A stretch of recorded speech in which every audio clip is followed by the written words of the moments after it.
Let me put on my big boy voice. Clap it. Bang, bang.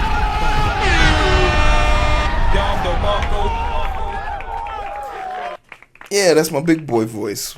What's up? My name is Hero. This is Coding with Strangers, and I want to talk about something. I have been called a lot of bad things in my life, but I think one of the more respectable things that I've been called is a Ubisoft shill. And you might know me as being an Ubisoft shill because I, as mindless as I could be, proclaimed that I want to play a video game called Assassin's Creed Shadow. And I made the proclamation that the game looks really good.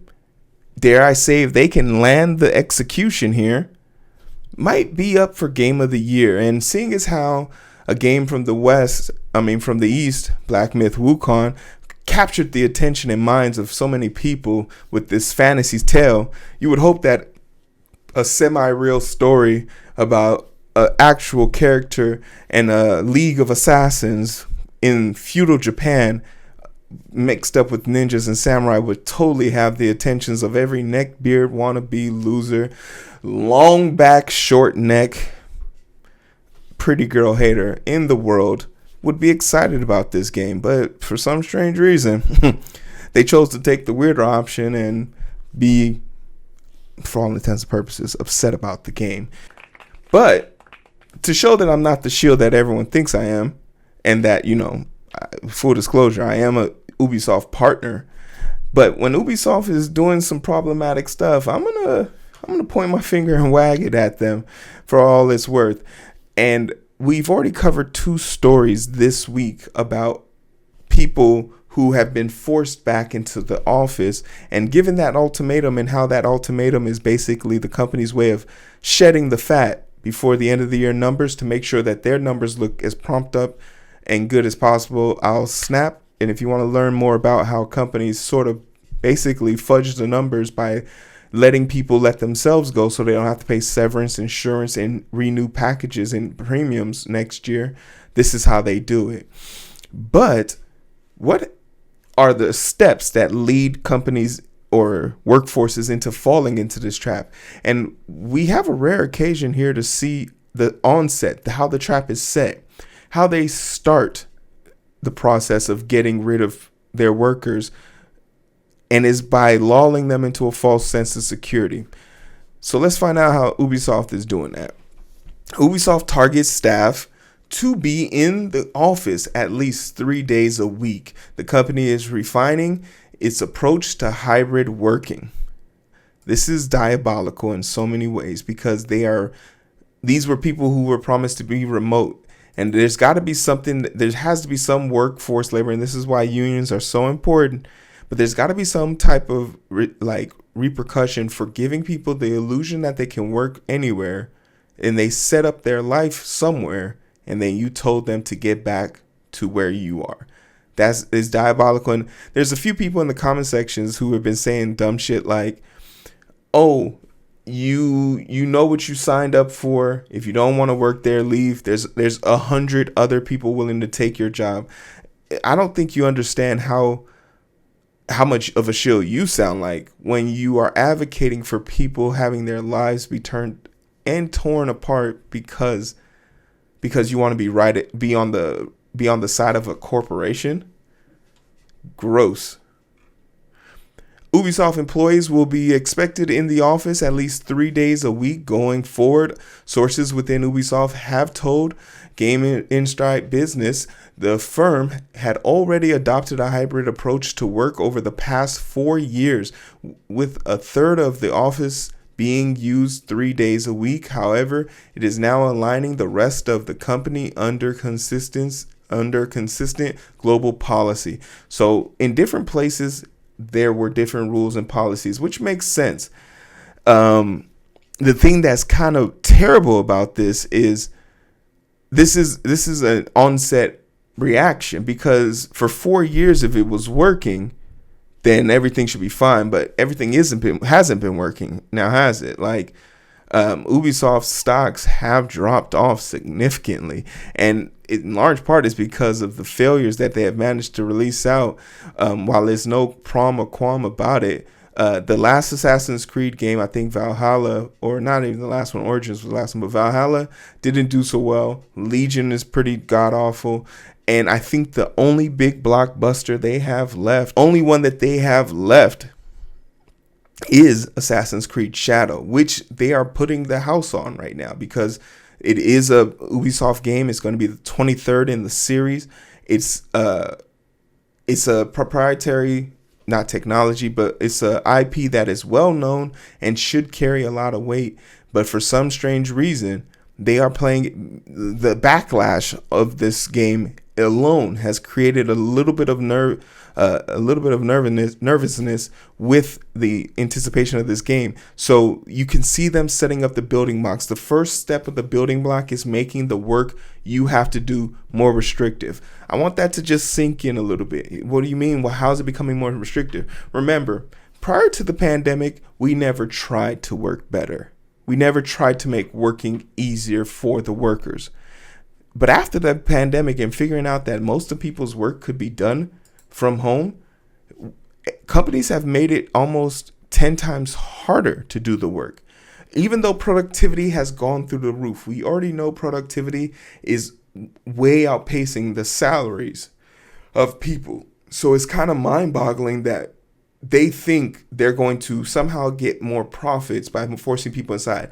It was never an option to get them to come inside. The option was to simply make them so uncomfortable that they leave on their own volition, right? The games industry has been tweaking its approach to hybrid remote and office working this year as it looks to speed up efficiency and develop a strong work culture. This is mindless. Develop a strong work culture. You want to develop a strong work culture? Pay people more. Fuck them pizza parties. Pay me. Don't buy the pizza. Give me the money to go get my own pizza. I don't want to eat in front of y'all. In July, Techland announced it would be transitioning all of its staff into in-office or remote roles. Meanwhile, December, Activision Blizzard entered hybrid work for all employees in its QA employees. And yesterday on the 25th, we heard about Amazon saying all workers have to be back in the office by 2025. So this is an industry, they're collectively doing this. So the industry, it sounds very much so like the industry is moving in sync right now to make work from home almost impossible moving forward. For participants in the UK 2024 Best Place to Work Award, 18% are fully remote, 4% are fully in office, while 78% adopted a hybrid model, with the staff expected in the office between 2 to 3 days a week. Now, I'm going to just say up front, I wouldn't mind going to the office. I wouldn't mind it because I understand working from home is a godsend. It's a blessing. It's great if you have the space, the ability to make an office and really enjoy it and like tag along in it. But I could immediately see how it would become like it is isolating from the sense of if you live alone, you work alone, you eat alone, you can get kind of stir crazy. I've definitely seen examples of that, and I've definitely seen how people have grown out of touch because when you have fewer reasons to go out, it does have this, and it does have health side effects on it. It does make you more of a couch potato, and people who work remotely tend to be put on weight a lot faster than people who have a hybrid or on-site office. I can speak from personal experience, but I greatly understand. So I'm never going to be fully on one side. But the one thing that I do want to kind of clarify is the reason why people want to work remote. It's not because they want to avoid people. It's because of the time saved by not commuting. Because of just how expensive it is to live. Shout out to Papa Powell. That 0.5% cut is so expensive to live where you work these days that most people have to travel upwards of 45 minutes. That's over 25 miles in stop and go traffic. That is over 35 miles in highway traffic. That's a lot of time to be on the road. And you have to do that twice a day, every day, 5 days a week. It does leave a lot to the imagination about what you could do with that time. And we have seen what people can do with that time. Productivity goes through the window. So I am sort of on the side of there should be a happy medium. I think that there are certain things that you just have to be in person for. I think if you're a new person coming onto the team, onboarding is a lot more engaging and a lot more. It helps the onboarder move faster when they can see some semblance of a community. But to make the broad assumption that they're doing this because they want to improve culture, I just wish, who wrote this? What's your name? Christopher? I wish you had pushed a little bit more and said, nah, they're not doing this because of culture. If it was because of culture, they would tell Adam to stop cooking his damn fish in the microwave. They're doing this because they want people to remove themselves from the roster so they don't have to pay for it, they don't have to report it, and they can keep their tax deductions and incentives. That's it. However, changes in the in-office requirements face individual challenges, with employees having built their lives around the ability to work from home. It's truly amazing to see how many people have usurped and skirted childcare services, a range of $38,000. I think the average in America is $12,000. Most Americans don't have a $12,000 savings account for an emergency. So to think that a person is going to be able to save $12,000 for childcare is truly hard to reason with. But inflation's coming down. I think is at 2.5. The 0.5 cut to the rates. We're about to enter into hiring season as the fall and winter cuts into a place. There's a lot of space and opportunity here.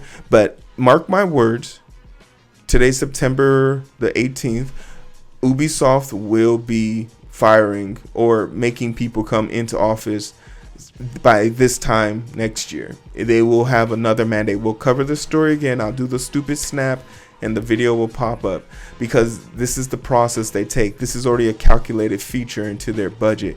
And Ubisoft is throwing up a prayer hoping that the Assassin's Creed Shadow works out for them. But that's neither here or there. I'm curious to know what you think. What are some ploys and tricks that these companies are using to get people to come back into work? Is it worth it to you? Let me know. Like, share, subscribe.